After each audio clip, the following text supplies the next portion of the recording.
குருவும் சுக்கிரனும் மூடத்தில் இருந்தால் அந்த காலகட்டத்தில் நம்ம சுப முகூர்த்தங்கள் ஃபிக்ஸ் பண்ணக்கூடாது அப்படின்னு பெரியவங்க ஒரு விதிச்சிருக்காங்க. அது முகூர்த்தம் ஃபிக்ஸ் பண்ணுறவங்க அத்தனை பேருக்கும் தெரியும். ஆனால் இப்போது வர்றவங்க எல்லாருமே, சார் எங்களுக்கு ஏதாவது ஒரு முகூர்த்தம் எனக்கு ஃபிக்ஸ் பண்ணி கொடுங்க சார், பையன் அமெரிக்கா போகணும், பொண்ணு வந்து விசா ரெடி, அவங்களுக்கு வேறு நாள் இல்லை சார் அப்படின்னு சொல்லிட்டு ரொம்ப அனுத்துவாங்க. என்ன தான் பிரச்சனை இருந்தாலும் சரி, உங்களுக்கு 1000 பிரச்சனை இருக்கலாம். அதுக்காக குருவும் சுக்கிரனும் மூடத்தில் இருக்கும்போது முகூர்த்தம் ஃபிக்ஸ் பண்ணக்கூடாது.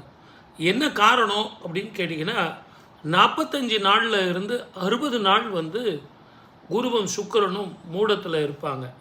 அந்த மூடத்தில் இருக்கும்போது, மூடம் அப்படின்னா மறைந்து போய் இருக்கிறார்கள்னு அர்த்தம்.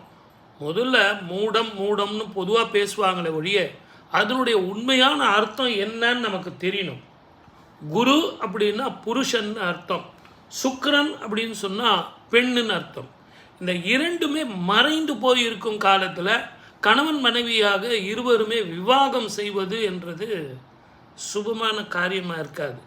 அந்த நாட்களில் ஏற்படக்கூடிய விவாகம் அப்படிங்கிறது பிரச்சனையை கொடுக்கும். தேவையில்லாத மனதில் வந்து பிரச்சனையை மட்டும் இல்லை, உடல் ஆரோக்கியத்தை கெடுக்கும், பண வரவை கெடுக்கும்.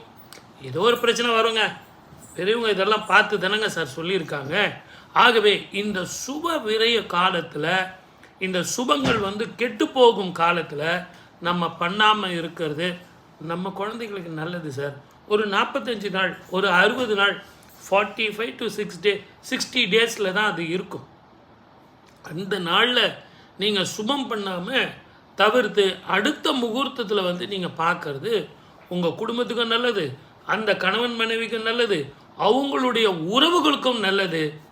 இதில் இன்னொரு ரகசியம், அவங்களுக்கு பிறக்க போகிற குழந்தைகளும் நல்ல சத்சந்தானமும், ஏன்னா குருவும் சுக்கிரனும் நல்லா இருக்காங்க இல்லையா, அந்த நாளில் அந்த கர்ப்பதானம் செய்யக்கூடிய குழந்தைகள் வம்ச விருத்திக்கும் வம்சத்தில் பேர் சொல்லக்கூடிய பிள்ளைகளாகவும் அற்புதமான ஒரு குழந்தைகளாக உத்பவிப்பாங்க. இந்த நாட்டையும் இந்த உலகத்தையும் சிறப்பும் பேரும் கொண்ட ஒரு ஊராகவும் நாடாகவும் மாற்றக்கூடிய ஒரு தலைவர்களாக, ஒரு குருவாக உருவாகுவார்கள் அப்படிங்கிறது தான் ஒரு சின்ன ரகசியம். ஆகவே விவாக சுப முகூர்த்தத்துக்கு நாள் குறிக்கும்போது பெரியவர் வந்து சொல்கிறாரு, சார் குருவும் சுக்கிரனும் மூடத்தில் இருக்காருன்னா தயவு செஞ்சு உங்கள் பிரச்சனைகளை சொல்லி திசை திருப்பாமல் அவர் சொல்கிற மாதிரி ஒரு நல்ல சுப முகூர்த்தத்தில் நாள் குறித்து உங்கள் குடும்பத்தோடு சந்தோஷமாக வாழுங்க. சப்ஸ்கிரைப்